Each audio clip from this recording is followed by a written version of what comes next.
Oh my gosh. Oh my gosh. NANI?!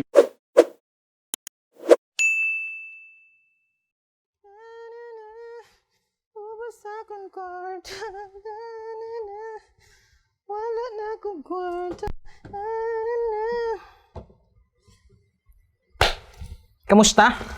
Kamusta ka mo mga abyan?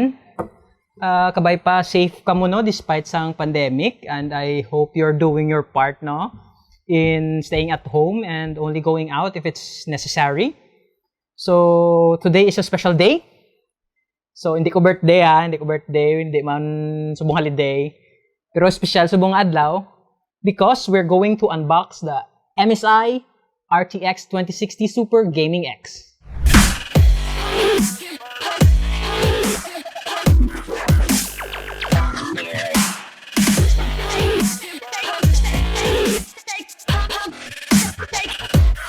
Welcome! I'm Gio from Spray and Pray Gaming, and actually this is my first time unboxing, no? So I hope you bear with me. And virgin ta sa sa unboxing eh. So I hope this goes well and hindi ta magpareho sa ibanda nga.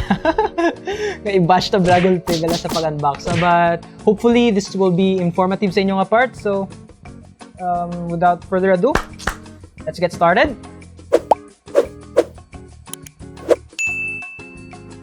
So,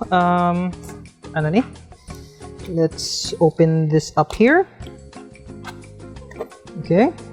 So, be careful hindi tapag rugo ng box because sometimes some warranties requires the box nga physically presentable pa siya.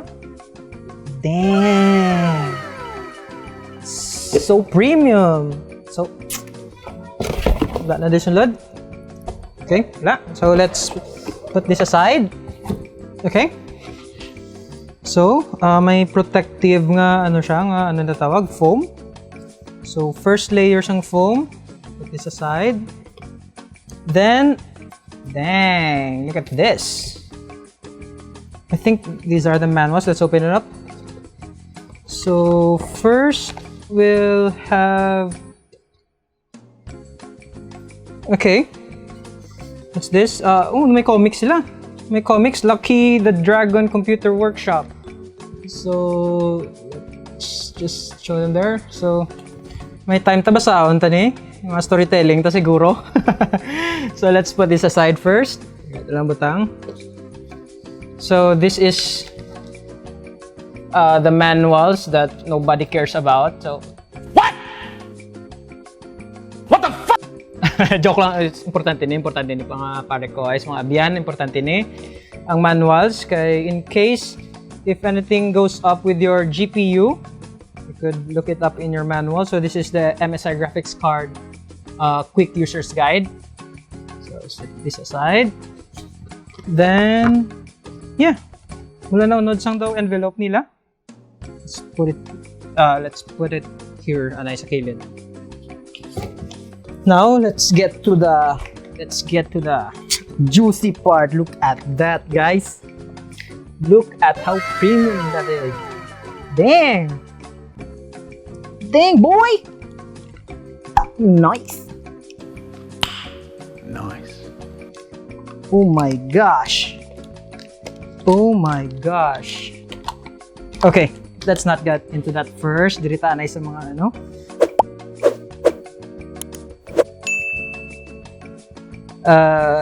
this is a thank you card. Thank you for purchasing our product, MSI.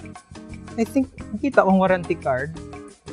Okay, so you need to register your product at MSI's website. So for participate in discussions and forum blog, especially for reward activities. So yeah, informative card. So let's put that aside. Then I think wala na. That's it, guys. Sulod sa atong box. So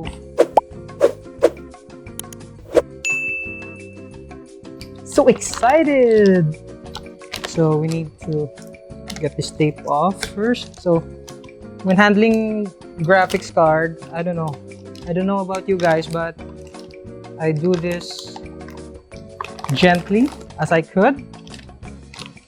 Woohoo! Dang, son! So this is the card. Look at that, guys. Dang, so premium.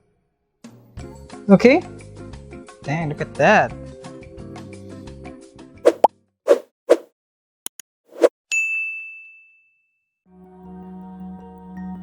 This card weighs around 1 kilogram, so there's a huge possibility that it might sag in the long run. But I'm pretty sure that today's motherboards can handle it. You need an 8-pin PCIe power connector to power up this card. And this card has 3 display ports and 1 HDMI port, enough to give you a room for multi-monitors. So the metal backplate is really minimal with MSI's logo, and I think that's pretty sexy. It also comes with MSI Torx fans, which maximize airflow and air dispersion, making sure your GPU is cool. So I bought this card for 23,995 pesos.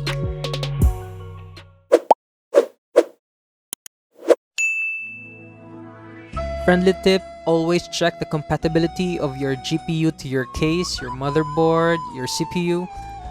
You don't want to end up spending loads of cash buying your GPU, then only to find out that it isn't compatible with your rig. So I have a Ryzen 5 3600 processor, MSI B450 Carbon Pro Max motherboard, and a Bitfinex Mesh ATX case.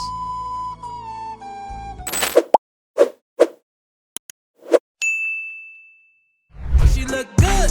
You ain't gotta stand in the mirror with your makeup on, cause you know it take way too long. The RTX 2060 Super Gaming X has 8GB of memory and has a memory speed of 14GB per second.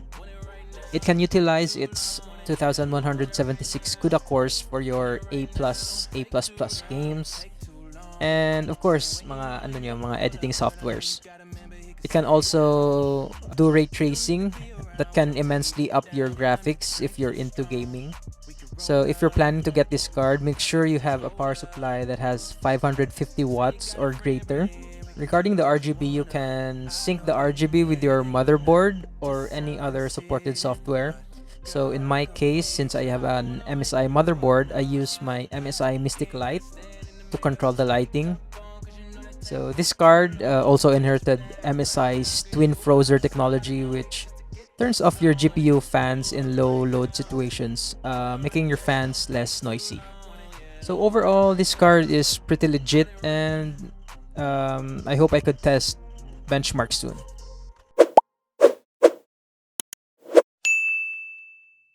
So that's it for today. That's the result of our unboxing of the MSI RTX Super Gaming X. So press like if you like the video, and if you have any comments or suggestions, just write a comment below. And yeah, if you want more content like this, again, like the video and subscribe. So this is Gio from Spray and Pray Gaming, and I hope I'll see you in the next video.